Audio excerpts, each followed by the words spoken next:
He's rolling right, he's rolling left. A little fake toss. He's going to roll to the right. He's going to pack it in, and he's going to score the first touchdown of the night. This game right here took place on September 12, 2005 during week 1 of a brand new season, and it was notable for a lot of reasons. Number 1, this was a rematch of the NFC Championship from the 2004 season, where the Eagles defeated the Falcons 27-10 and advanced to Super Bowl 39, finally breaking their drought of 3 straight defeats in the NFC Championship. Number 2, this game, which was won by the Falcons by a final score of 14-10, had players getting ejected before the game even started, in an instant that you can learn more about by clicking the card in the upper right corner. And number 3, this game took place on national television on ABC on Monday Night Football, kicking off what would be the final ever season of Monday Night Football on ABC before ESPN got the package the following year. This was a good win for the Falcons. They ran for 200 yards and roughly 5 yards per carry, having quadrupled the rushing yards that the Eagles had. They had the lead for the entire contest, as outside of 0-0, at no point did the Falcons ever trail or tie. And they were able to force 3 turnovers and exact revenge on the team that beat them 1 step short of the Super Bowl last season, and do it in front of a national television audience. This was a heck of a start to the season for the Falcons, and a heck of a return to ABC for the team. Because the last time the Falcons were on ABC before this? Oh no. Oh god no, that game was an absolute train wreck. In fact, the last time the Falcons were on ABC, prior to that game against the Eagles to open up the 2005 season, it led to a controversy so bizarre that it deserves a deep dive all these years later. Because what if I said that the game was so ugly and the Falcons played so poorly that they personally apologized to ABC for their performance? And I'm not talking about an offhand comment said in a press conference, like saying, "Apologies we couldn't get it done in front of America tonight," or saying, "Apologies that America had to see that." I mean a legit letter of remorse to a network executive because the team was that crap. Yet, that's exactly what happened during this game right here. And it's a situation that's so bizarre that we need to break it down today. Because this is the story behind one of the strangest controversies in the history of Monday Night Football, and the time that the Falcons apologized for having their wings clipped in front of America. Make sure you hit that like button down below, subscribe, hype up that video, and turn on that notification bell so you don't miss a single video that we post on the channel. Because we post every single day on here about the weird and the wacky history of the NFL, with stories like this one that you may not have heard of before. So if you like that sort of stuff, then this is definitely the place for you. Thanks in advance for liking and subscribing, and for hyping up the video, and for joining this community. And with that in mind, let's talk about the time that the Falcons apologized for not being ready for some football. On a busted play, and this is his 4th touchdown as a rusher. Yeah, it's going to be one of those games, but I'm getting ahead of myself here. Before I talk about the actual game in question and just how bad it was, as well as the apology that the Falcons offered, we need some context to understand the importance of the game at hand, as well as why the game was scheduled for Monday Night Football in the first place. It's October 13, 2003. It's week 6 of the NFL season, and we find ourselves in St. Louis for this NFC battle between the St. Louis Rams and the Atlanta Falcons under the lights in front of a national television audience. This was a battle, and I use the term battle in the loosest sense possible because of what you're about to witness, between 2 teams going in completely different directions. In one corner, you have the home team, the St. Louis Rams, right in the thick of things for the NFC West Division lead after starting to find a rhythm offensively following the replacement of Kurt Warner at quarterback. And in the other corner, you have the Atlanta Falcons, who are looking like one of the worst teams in football. After the Falcons made the playoffs the previous year in 2002, hence why they got a couple of primetime games in 2003, to say that this season had not gone according to plan thus far would be putting it lightly, as they found themselves at 1-4 with the worst record of any team in the NFC. The defense was poor, allowing over 30 points in 3 of their last 4 games. They had lost 4 straight games, and making matters even worse was the fact that their star quarterback, Michael Vick, was injured, being victim to the Madden curse. So I don't know how many people actually had expectations for the Falcons to win this game, seeing as the Rams were double-digit favorites. But man, when I say that this game was ugly with a capital U, I mean it. Because to call this a display of football would be pushing it. At no point did the Falcons even look the slightest bit competitive, as the Rams ended up taking it by a final score of 36-0, shutting out the Falcons in one of the biggest blowouts in the history of Monday Night Football. This game was so bad that, at the time, it was the 6th biggest shutout loss in Monday Night Football history. St. Louis had 26 first downs compared to just 9 for the Falcons, basically tripling them in that department. The Rams had 496 yards of offense compared to just 209 yards for the Falcons, more than doubling them in that department.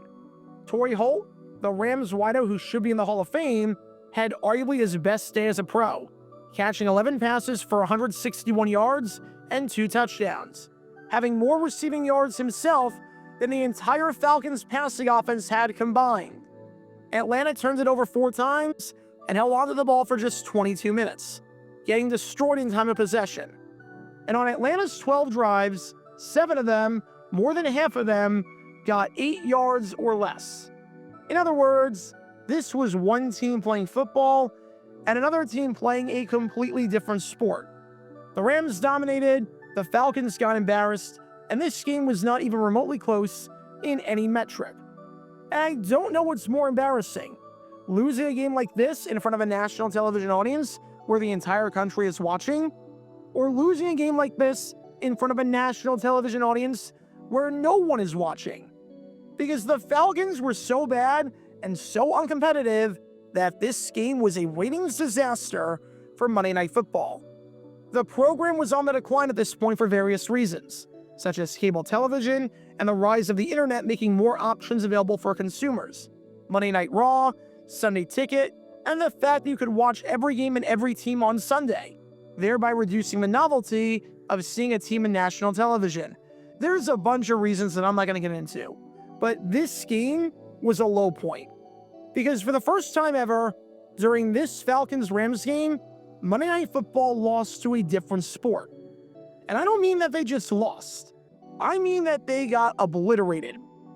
Usually, unless the World Series was taking place, you could guarantee the fact that a Monday Night Football game would win in the ratings against any other sporting event, no questions asked. But at the same time that this game was taking place, Game 4 of the ALCS between the New York Yankees and the Boston Red Sox was taking place over on Fox.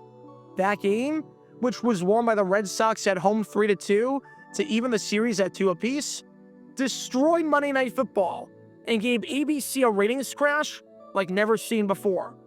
That baseball game was close. It featured 2 big market teams and featured arguably the greatest rivalry in American sports, with the vaunted Yankee dynasty going up against a team that hadn't won the World Series since 1918.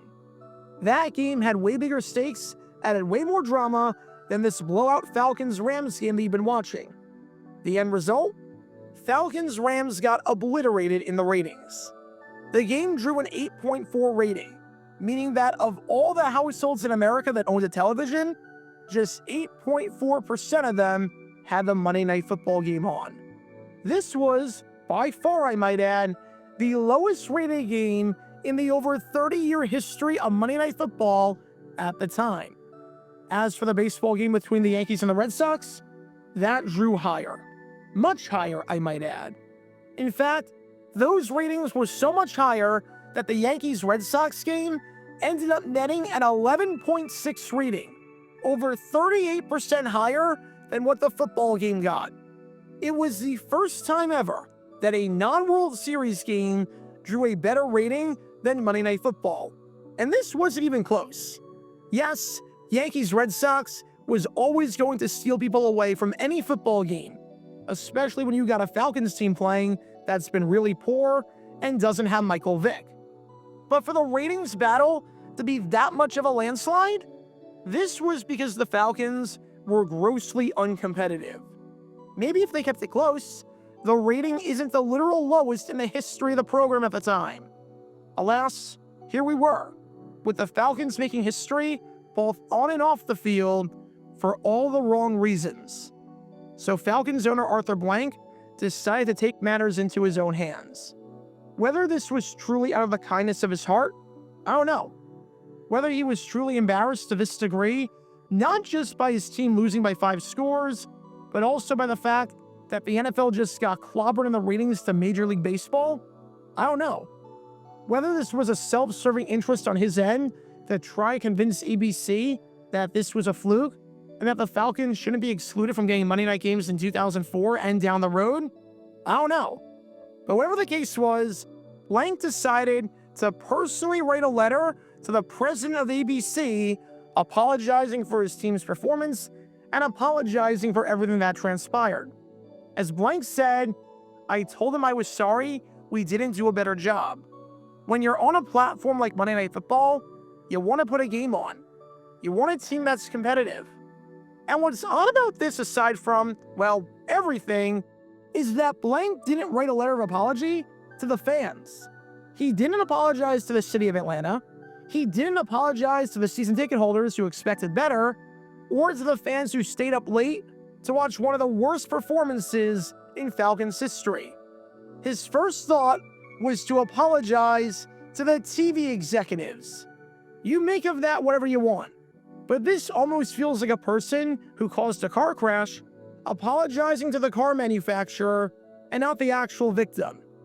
If your first thought is to apologize to the president of ABC, well, make of that what you will. For the record, the Falcons finished the season with a disappointing 5-11 record, being as bad as 2-10 at one point, and ended up firing head coach Dan Reeves in the middle of the season, which would be the last time that Reeves was a head coach in the NFL. The Falcons did not have any more Monday Night Football games that season, as the game against the Rams was their one and only chance on ABC all year. And to the shock of no one, the apology didn't exactly entice ABC executives to give the Falcons a second chance the following year, as the Falcons did not play a single Monday Night Football game during the entire 2004 season. If that was the objective of the apology, then mission failed. Today, it's very clear that the NFL is a ratings juggernaut, even more so than it was back in the early 2000s. You could put 2 of the worst teams in football on Monday Night Football in front of a primetime audience, even going against a Major League playoff game, and it would still be the highest rated program of the night. Monday Night Football, for all intents and purposes, is unstoppable now. But about a quarter of a century ago, when an owner felt so compelled to apologize personally to a network for tanking their ratings because of how poor the game was and because of just how awful they looked, not so much. Because on this Monday night in October of 2003, in both the ratings and the scoreboard, Arthur Blank's team got blanked. Check out our live streaming schedule for the next few days. We're live every single day on this channel, whether we're covering a sporting event or playing GeoGuessr or just taking your requests. So make sure you like and subscribe and turn on the notification bell so you don't miss a single time that we go live and so that you can join this community. Also, thanks to all our members and our Patreon supporters who get exclusive perks like their name at the end of each video, members-only Q&A streams, and cool emojis to use on videos and during streams. See how you can join this community and become a member or a Patreon member by clicking the link in the description below.